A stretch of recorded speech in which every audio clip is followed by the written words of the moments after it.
Recevez nos salutations de la croix dans la paix de notre Seigneur Jésus-Christ. Voici l'épisode 7 de notre enseignement. Esther, le modèle idéal présenté par l'orateur Prof Brézy sous l'intitulé « Esther, l'orpheline adoptée ». Nous avons beaucoup à apprendre et à mettre en pratique dans ce deuxième chapitre d'Esther. Commençons par lire dans Esther chapitre 2, verset 7. « Il élevait Hadassa, qui est Esther, fille de son oncle, car elle n'avait ni père ni mère. La jeune fille était belle de taille et belle de figure.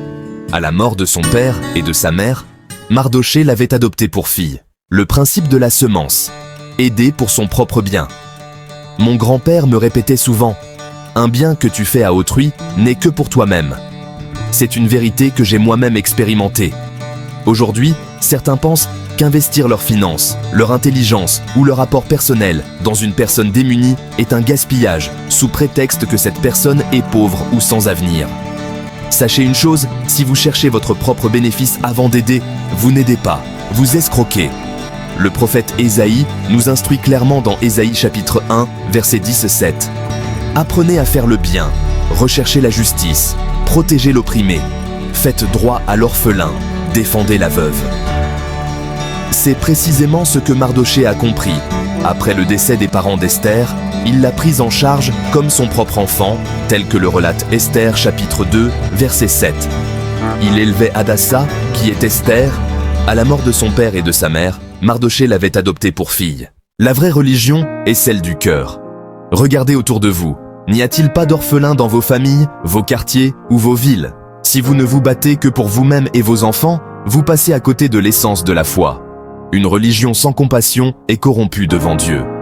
Jacques chapitre 1, verset 27, nous rappelle « La religion pure et sans tache, devant Dieu notre Père, consiste à visiter les orphelins et les veuves dans leurs afflictions et à se préserver des souillures du monde. Si vous vous dites chrétien, mais que vous fermez votre porte aux nécessiteux, votre adoration est vaine. N'attendez pas de voir un profit ou d'être sollicité pour agir. » Mardochée n'a pas attendu qu'Esther lui demande de l'aide pour l'éduquer et voir en elle une étoile brillante. Première lettre à Timothée, chapitre 5, verset 8 est formel. Si quelqu'un n'a pas soin des siens, et principalement de ceux de sa famille, il a renié la foi, et il est pire qu'un infidèle. Des futurs rois et reines parmi les démunis. Ne sous-estimez jamais un enfant orphelin. Votre soutien peut transformer un enfant démuni en futur député, ministre ou président. Le sacrifice de Mardochée a payé. L'orpheline est devenue reine sur la moitié de la planète. Et lui-même est devenu le gendre du plus grand roi de l'époque. Certains disent « Je donne ma dîme, cela suffit ».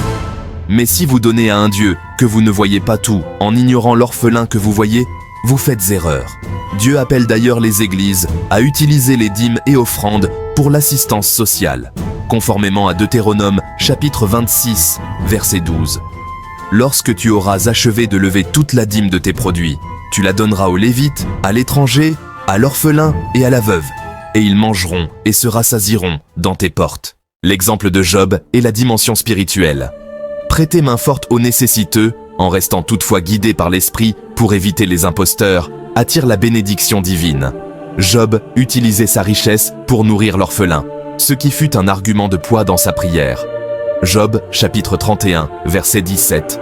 « Si j'ai mangé seul mon pain, sans que l'orphelin en ait eu sa part. » Enfin, n'oublions pas que quiconque vit sans Christ est spirituellement orphelin. Nous devons leur apporter l'évangile du salut par la foi en Jésus-Christ pour qu'ils retrouvent leur Père céleste afin d'échapper à la damnation éternelle. Lamentation, chapitre 5, verset 3. Nous sommes orphelins, sans père. Nos mères sont comme des veuves. Psaume 68, verset 5.